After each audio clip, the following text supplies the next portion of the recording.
Hello everyone, कैसे हो आप सब? आई होप अच्छे होंगे। स्वागत है फिर से मेरे नए ब्लॉग में। आज हम जा रहे हैं हवा महल घूमने, जो कि मेरे सामने का आप देख रहे हो। ये हवा महल नहीं है, ये तो एक होटल है जो कि क्लाइंट यहाँ पर रेडी हो रहा है। क्योंकि हमें मिला है थोड़ा सा टाइम, तो हमने सोचा क्यों ना घूम लिया जाए हवा महल।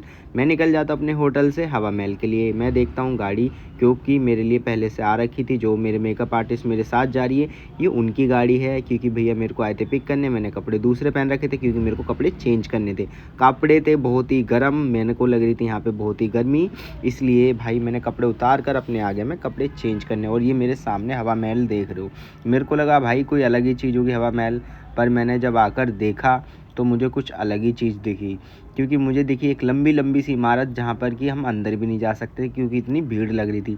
बट देखने में तो ये बहुत ही सुंदर लग रही थी, जो कि भैया भी बड़े ध्यान से देख रहे थे कि भाई ये हवा महल है, क्या चीज़ है। मैंने कहा भैया चलो पास से देख कर आएँ। हम तो उतर जाते हैं भाई गाड़ी से, क्योंकि जो हमारे साथ की जो मेकअप आर्टिस्ट थी उसको साथ में कुछ सामान खरीदना था, कुछ स्पेशल अपनी मम्मी के लिए। क्योंकि वो कह रही थी कि मेरी मम्मी को बहुत सी चीज़ें पसंद है, तो वो अपने लिए भी कुछ देखने लग जाती है। सामान लेते लेते भैया ने इतने महंगे पैसे बताए कि भाई हमारे तो पसीने छूट गए। जो चीज़ दिल्ली के अंदर मिलती है 50 रुपये की, 100 रुपये की, वो यहाँ पर बता रहे थे 150 की। और आपको तो पता ही है दिल्ली के अंदर सब कुछ मिलता है सस्ते सस्ते रेट में और अच्छे से बेस्ट चीज़। फिर भी वो दिल पे पत्थर रख कर एक चीज़ बोलती है, भैया पहन कर दिखा दो। फिर उसको तो वो बहुत ही पसंद आता है। हालांकि बार्गेनिंग करते करते वो दे देता है 100 रुपीज़ का एक ही। आप बताओ कैसा लग रहा है? वैसे तो ये फिर ले लेती, क्योंकि भैया बताते 150 का। फिर हमने सोचा कि चलो क्यों ना आप इस हवा महल के साथ कुछ फ़ोटोज़ ली जाए। तो हम भैया रेडी हो जाते हैं फ़ोटो वोटो के लिए। बट हो रही है इतनी भीड़ कि जिसका कि कोई जवाब नहीं है। बट हम सोचते हैं कोई ऐसी लोकेशन मिल जाए जहाँ से कि मज़ा ही आ जाए। काफ़ी फ़ोनर्स भी थे यहाँ पर, बट ज़्यादातर तो इंडियन लोग थे जो फ़ोटोज़ खिंचवा रहे थे। हमने भी भाई खिंचवाई मस्त मस्त सी 2-4 फ़ोटो और ली सेल्फियाँ।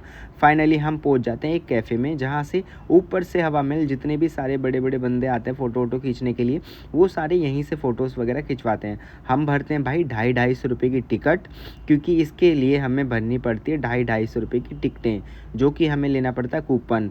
और उसके बाद फिर हम आ जाते हैं ऊपर की तरफ। लेकिन एक बात बताऊं, यहाँ दिल्ली की तरह ऐसा नहीं है कूपन ले लिया आपने तो वेस्ट हो गया। क्योंकि जो हमने 250-250 का कूपन लिए थे, उन कूपन्स का हम कुछ भी खाना ऑर्डर कर सकते हैं अपने लिए। मतलब एज एन कुछ भी आप खाओ और वो आपके 750 रुपीज़ लेस हो जाएंगे। क्योंकि हम थे 3 जने, तीनों जने के हिसाब से हमारे पैसे बन रहे थे 750। और फाइनली फिर हमने मंगाया एक पिज़्ज़ा, एक चाउमीन मंगाई थी, और जिससे कि हमारे पैसे हो गए थे लेस। और फिर हमने भाई मन में सोचा वाह, ऐसा अगर दिल्ली में होता तो भाई इनके एंट्री के पैसे अलग लगते और खाने के अलग। ये देखो गाइस, मेरे पास कूपन आ गए हैं जो कि मैंने आपको दिखा दिए। शुक्र है भाई कि दिल्ली वाला यहाँ पे लोगों ने दिमाग नहीं लगा रखा है। क्योंकि अगर ये दिमाग लगाते तो भाई यहाँ पे टूरिस्ट तो क्या, टूरिस्ट के नाम पे कोई भी नहीं आता। लूट मचा रखी है, मगर ऐसा कुछ है नहीं।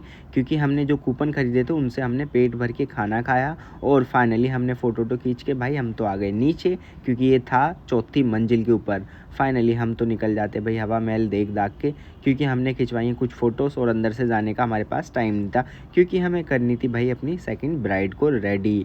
तो फाइनली भाई मैं तो उतर जाता हूँ नीचे की तरफ। क्योंकि बट गाइस मैं आपको एक बात बता दूं, जो दिल्ली का बंदा होगा वो यहाँ से कोई भी सामान तो मुश्किल ही खरीदेगा।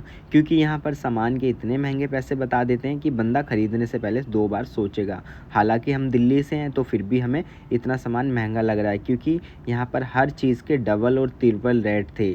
इतने ज़्यादा रेट तो दिल्ली में भी नहीं होते, क्योंकि यहाँ पर सारे फ़ोनर्स आते हैं और फ़ोनर्स ही इन चीज़ों को ख़रीद सकते हैं। भाई हम तो नहीं खरीद सकते, क्योंकि हम तो दिल्ली में जाके कुछ भी खरीद सकते हैं, मगर प्राइसेस सो हाई, मतलब पूछो मत भाई। एक चीज़ अगर 100 रुपये की तो यहाँ पे बताते हैं 500 रुपये। बार्गेनिंग कर करा कर भाई एक चीज़ तो ये लोग ले ही लेते हैं, जो कि होता है कपड़ा। फाइनली हम ख़त्म करके अपने आ जाते हैं ब्राइड के पास हेयर स्टाइल करने के लिए, क्योंकि हो चुकी थी अब शाम। हम शाम को अपना ब्राइड का हेयर स्टाइल कर करा कर भाई, आप ये देखो पीछे से मैंने एक ब्राइड का हेयर स्टाइल बना के पूरा रेडी कर दिया है। उन्हीं कपड़ों के अंदर मैं भाई आ जाता हूँ यहाँ पर हेयर स्टाइल करने के लिए। फाइनली मेरी ब्राइड तो हो जाती है रेडी, और वो बहुत ही होती है खुश। कहती है भैया थैंक यू सो मच, आपने इतना अच्छा मुझे रेडी करा है। बट हमारी ब्राइड भी बहुत सुंदर लग रही थी। हम निकल जाते हैं भाई वापस दिल्ली की तरफ, क्योंकि हम रात को सोते हैं और सुबह सुबह हम दिल्ली के लिए रवाना हो जाते हैं। क्योंकि दिल्ली में होता है मेरा काम, जिसके लिए कि मुझे जल्दी से जल्दी वहाँ पर पहुँचना होता है। लेकिन मैं रास्ते में चलते चलते सोचता हूँ यार, क्यों मैं इस जगह को मिस करके जा रहा हूँ, क्योंकि यहाँ पर मैं रुका था 2 दिन और 2 दिन में इतना मस्त लग रहा था जिसका कि कोई जवाब ही नहीं। और ये देखो गाइस, मेरे सारे पीछे बंदे सोने की तैयारी कर रहे हैं, जो कि मैं बिल्कुल नहीं चाहता कि ये लोग सोएं, क्योंकि इन लोगों ने मुझे पिछली बार सोने नहीं दिया था। मैं सोच रहा था इस बार मैं भी इन्हें सोने ना दूं। हमें दिखती है एक गाड़ी जिसमें कि भाई बंदे भरे पड़े होते हैं, 15 बंदे एक गाड़ी के अंदर, और जो ड्राइवर था वो आधा लटका हुआ था। मतलब इवन कि अगर कोई एक्सीडेंट या कोई ब्रेक मारेगा तो ड्राइवर बाहर हो जाए, बाहर होकर ड्राइवर तो गिर ही जाएगा। ये देखो लटका हुआ है ना, और बाकी की सवारी का फिर क्या होगा। मतलब इतना सोच कर ही मुझे बड़ा डर लगने लगता है कि भाई इंडिया में सब जुगाड़ ही जुगाड़ है। हालांकि मेरे को वो लोग धौला कुआं उतार देते हैं और फिर मैं वहाँ से लेता हूँ अपनी गाड़ी, क्योंकि मैंने अपने साथ में एक लड़के को बुला दिया था, सचिन नाम के को, क्योंकि मुझे अपनी जाना था नेक्स्ट लोकेशन पे। भाई काम देख रहे हो आप कितना हार्ड है, कि मैं जयपुर से आया और आते ही मैं अपनी गाड़ी वाड़ी उठाया और उठा के भाई मैं पहुँच गया अपनी ब्राइड को रेडी करने के लिए, क्योंकि ये काम एक ऐसा काम है कि जिस टाइम पर आपको बोल दो उस टाइम पर आना पड़ेगा। तब तक के लिए मिलते हैं, बाय। और ये हमारी सेकेंड ब्राइड है।